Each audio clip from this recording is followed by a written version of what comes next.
রাজ্য সরকার এবং কেন্দ্রীয় সরকারের সমস্ত কম্পিটিটিভ পরীক্ষাগুলোতে এই প্রফিট এবং লস চ্যাপ্টার থেকে বেশ কয়েকটা প্রশ্ন আসতে দেখা যায়।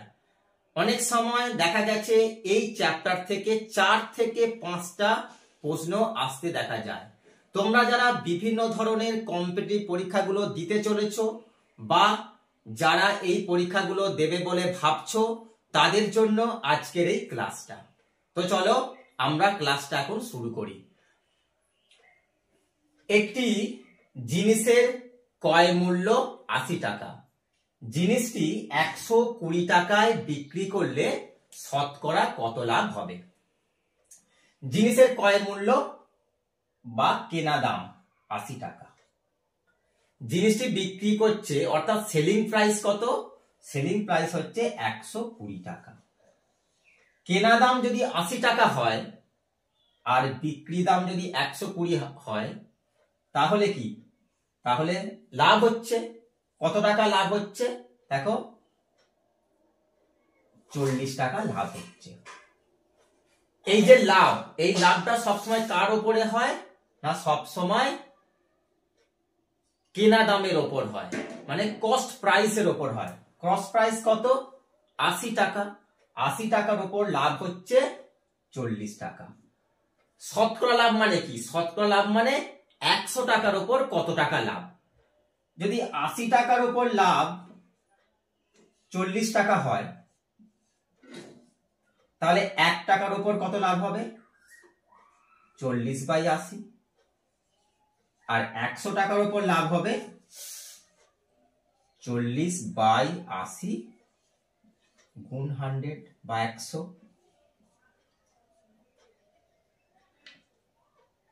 4 10 40, 4 2 8, 2 দিয়ে 5 সমান 50% লাভ হবে। একটি ঘড়ি বিক্রেতা একটি ঘড়ি 500 টাকায় কিনে 400 টাকায় বিক্রি করলে তার শতকরা কত ক্ষতি হবে? এখন দেখো, ঘড়ি বিক্রেতা সে ভুলবশতই হোক বা এমনিই হোক, সে যদি একটা ঘড়ি 400 টাকা দিয়ে যদি 500 টাকা দিয়ে যদি ঘড়িটা কেনে, মানে তার হচ্ছে কস্ট প্রাইস হচ্ছে 500 টাকা। সে কি করছে? ঘড়িটাকে বিক্রি করছে 400 টাকা দিয়ে, মানে সেলিং প্রাইস হচ্ছে তার 400 টাকা। 500 টাকা কিনে 400 টাকায় বিক্রি করছে, বেসিক্যালি তার 100 টাকা লস হচ্ছে। লস হচ্ছে কত? 100 টাকা। এই 100 টাকা লস হচ্ছে কার উপরে? কেনা দাম অর্থাৎ সেলিং প্রাইসের উপর তার 100 টাকা লস হচ্ছে। এই 500 টাকার উপর তার লস হচ্ছে 100 টাকা। শতকরা হলে আমরা কি করব? 100 এর উপর বের করব। তাহলে 1 এ কত লস হচ্ছে দেখে নেব সেটা। 1 এর উপর লস হচ্ছে কত? 1 টাকার উপর 100/500 100, অর্থাৎ 100 এর উপর কত তার লস হচ্ছে দেখে নেব। 100 গুণ 100/500। এই দুটো শূন্য কেটে দাও, 5 2 10 0, অর্থাৎ 20% তার লস হচ্ছে। অর্থাৎ কেনা দামের থেকে যদি বিক্রি দাম কম হয় তখন কি হবে? লস হবে। পরের অঙ্কটা ডব্লিউবি, এসএসসি, পিএসসি এবং আরআরবি সমস্ত কম্পিটিটিভ পরীক্ষাগুলোতেই আসতে দেখা গেছে। সুতরাং এই অঙ্কটা খুবই একটি গুরুত্বপূর্ণ অঙ্ক। বলছে ক্রয় মূল্য ও বিক্রয় মূল্যের অনুপাত 3:4 হলে শতকরা লাভ কত? যদি কেনা দাম যদি 3 টাকা হয় তাহলে বিক্রি দাম কত? বিক্রি দাম হবে 4 টাকা। কারণ ক্রয় মূল্য ও বিক্রয় মূল্যের অনুপাত অর্থাৎ কস্ট প্রাইস ও সেলিং প্রাইস, এদের যে অনুপাত সেটা হচ্ছে 3:4। অর্থাৎ 3 টাকা যদি কেনা দাম হয়, কস্ট প্রাইস যদি 3 টাকা হয়, তাহলে বিক্রি দাম অর্থাৎ সেলিং প্রাইস হচ্ছে 4 টাকা। তাহলে প্রফিট কত হচ্ছে? প্রফিট হবে 1 টাকা। বিক্রি দাম থেকে যদি আমরা কেনা দাম বিয়োগ করি তাহলে প্রফিট হবে 1 টাকা। এই 1 টাকাটা কার উপর প্রফিট হবে? এই 1 টাকাটা প্রফিট হবে সব সময় কেনা দামের উপর, অর্থাৎ এখানে কস্ট প্রাইস 3 টাকা, 3 টাকার উপরে কেনা দাম, 3 টাকার উপরে লাভ হচ্ছে কত? 3 টাকার উপর লাভ হচ্ছে 1 টাকা। তাহলে 1 টাকার উপর লাভ হবে 1 3 টাকা, আর শতকরা অর্থাৎ 100 টাকার উপর লাভ হবে 1 3 গুণ 100 সমান 33 পূর্ণ 1 3% লাভ হবে। 2016 সালের এসএসসি সিজিএল থেকে নেয়া এই প্রশ্নটা দেখো, খুব গুরুত্বপূর্ণ। আগের মতনই একটা প্রশ্ন বলছে, ক্রয় মূল্য ও বিক্রয় মূল্যের অনুপাত 10:11 হলে শতকরা কত লাভ হবে? ক্রয় মূল্য আর বিক্রয় মূল্যের অনুপাত দেয়া আছে। দেখো, ক্রয় মূল্য যদি 10 হয় তাহলে বিক্রয় মূল্য কত? 11, অর্থাৎ ক্রয় মূল্য ও বিক্রয় মূল্যের অনুপাত 10:11। তাহলে লাভ হচ্ছে কত টাকা? যদি 10 টাকা কেনা দাম হয়, বিক্রি দাম যদি 11 টাকা হয়, তাহলে লাভ হচ্ছে 1 টাকা। 1 টাকা হচ্ছে লাভ। কেনা দাম কত? কস্ট প্রাইস হচ্ছে 10 টাকা। তাহলে দেখো 10 টাকার উপর লাভ হচ্ছে 1 টাকা, 1 এর উপর লাভ হচ্ছে 1 10 টাকা, আর 100-র উপর লাভ হচ্ছে 1 10 গুণ 100, অর্থাৎ 10% লাভ হচ্ছে, শতকরা 10 টাকা লাভ হচ্ছে। এইটাকে দেখো, এটাকে তোমরা দেখেই অ্যান্সার করতে পারবে। যদি 10 টাকা কেনা দাম হয় তাহলে এইটাকে তুমি 10 দিয়ে গুণ করে দাও, 10 গুণ 10 অর্থাৎ 100। অর্থাৎ কেনা দামের অনুপাতকে যদি আমরা 10 দিয়ে গুণ করি 100 পেয়ে যাব। এরপরে এই যে 11 আছে, 11কেও তুমি 10 দিয়ে গুণ করে দাও, 11 গুণ 10 সমান কত হচ্ছে? 110। 100 টাকায় একটা জিনিস কিনে যদি 110 টাকায় বিক্রি করা হয় তাহলে কত লাভ হচ্ছে? 10 টাকা লাভ হচ্ছে। এটা চোখে দেখেই করে দেওয়া যেতে পারে। 10 টাকা 11 টাকা, 10কে তুমি 100 করে দাও, 10 গুণ 10 সমান 100 টাকা, কেনা দাম হয়ে গেল 100।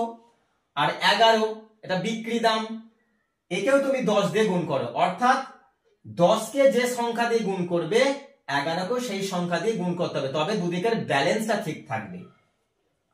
কিন্তু সবসময় কেনা দামটাকে 100 করতে হবে, কারণ 100-এর উপরই আমরা প্রফিট অর্থাৎ শতকরা যে প্রফিট কত সেটা জানতে পারবো। সেই জন্য কেনা দামটাকে যদি আমরা 10 দিয়ে গুণ করি সেটা হয়ে যাচ্ছে 100, আর বিক্রয় দামকে যদি আমরা 10 দিয়ে গুণ করি সেটা হবে 110। তাহলে 100 টাকায় কিনে যদি 110 টাকায় বিক্রি করি তাহলে শতকরা 10 টাকা লাভ হবে।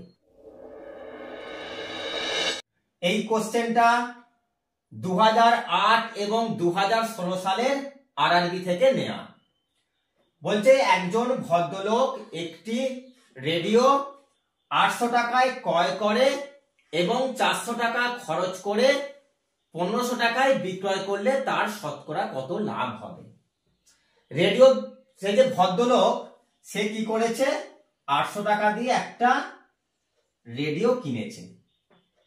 এরপর সে কি করেছে? 400 টাকা খরচ করেছে ওই রেডিওটার পেছনে। তার মানে নিশ্চয়ই রেডিওটা হয়তো খারাপ ছিল, সেই জন্যই সে 400 টাকা খরচ করেছে। তাহলে তার কি হচ্ছে দেখো, 800 টাকা কেনার পরেও সে 400 টাকা খরচ করছে, অ্যাকচুয়াল তার কেনা দাম পড়ে যাচ্ছে 1200 টাকা, অর্থাৎ কস্ট প্রাইস হয়ে যাচ্ছে কত? 1200 টাকা। এরপর সে কি করছে? ওই রেডিওটা কাউকে বিক্রি করে দিচ্ছে 1500 টাকা দিয়ে, অর্থাৎ সেলিং প্রাইস হচ্ছে 1500 টাকা। এই 1500 টাকা দিয়ে সে বিক্রি করে দিল, তাহলে সে প্রফিট করছে। 1200 টাকা সে কিনছে আর 1500 টাকা দিয়ে সে বিক্রি করে দিচ্ছে, তাহলে তার প্রফিট হয়ে গেল কত?